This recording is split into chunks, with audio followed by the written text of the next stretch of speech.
by Roger Simon, PJ Media. With only a few exceptions, Fox News, the editorial pages, not the front pages, of the Wall Street Journal, and a handful of websites, the better part of the American media has spent the last 2 years fulminating about Trump-Russia collusion we now know never existed.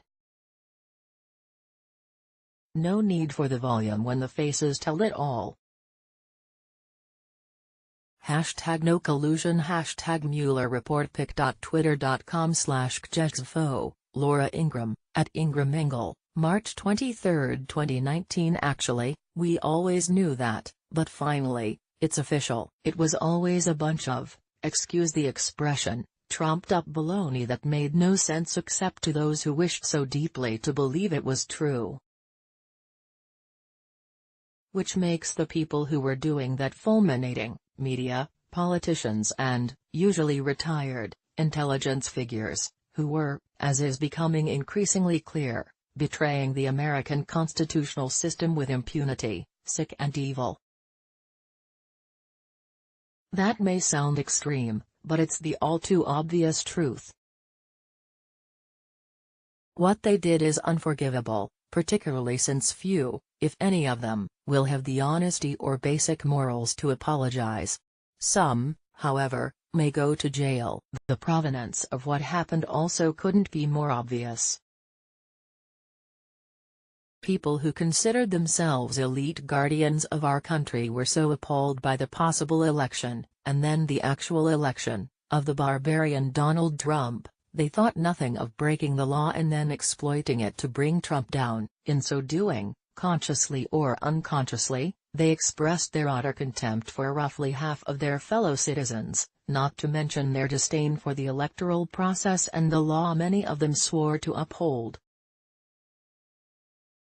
It was a conspiracy and, worse yet, a conspiracy ignited and carried out from within the FBI and the Department of Justice. Nothing could be more dangerous to a democratic society than that. How high this conspiracy went is still somewhat unclear. I say somewhat because the likelihood of it having reached into the White House of the previous administration is great. It's hard to imagine how it could have happened otherwise. These conspirators all worked in tandem, through leaks or directly, with the aforementioned media that has disgraced itself beyond words. The reputation of this media, never terrific, is in tatters and being washed, deservedly, down the drain. Anyone who believes a word they say from here on in should have his/her or Jay's head examined. Which brings us to the new man of the hour. Goodbye, Robert Mueller. Hello, Michael Horowitz. More than ever, it is up to the Inspector General to put Humpty Dumpty together again.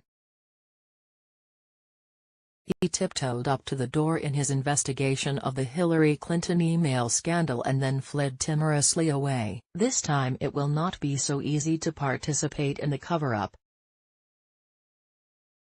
We all know too much, and the documents, especially the ones concerning the FISA courts and the Steele dossier, are sitting there waiting for the world to read them. Horowitz must know that no investigation will be complete without exposing all of this. Otherwise, he will be trashed by history. And speaking of history, let's have a brief review of what we've really learned so far from the multi-million-dollar Mueller investigation. Who actually got indicted? The worst miscreant is clearly Paul Manafort, who, before he worked for Trump, did some dirty dealing with nasty characters in the Ukraine and elsewhere. Nothing good can be said about Manafort except he has a distinct similarity to Clinton friend Tony Podesta, with whom he worked, but who has not yet been indicted, and a whole host of other beltway creeps that infest our nation's capital, sucking off the body politic, foreign and domestic. And then there's Michael Flynn. He may or may not, it's unclear, have been scared into lying about something minor, but his real crime, the reason they were really out to get him, was his strong opposition to the Iran deal. In any case, some investigators didn't even think he did or said anything wrong. Mueller tried to muscle him. And so far Flynn hasn't even been sentenced to anything.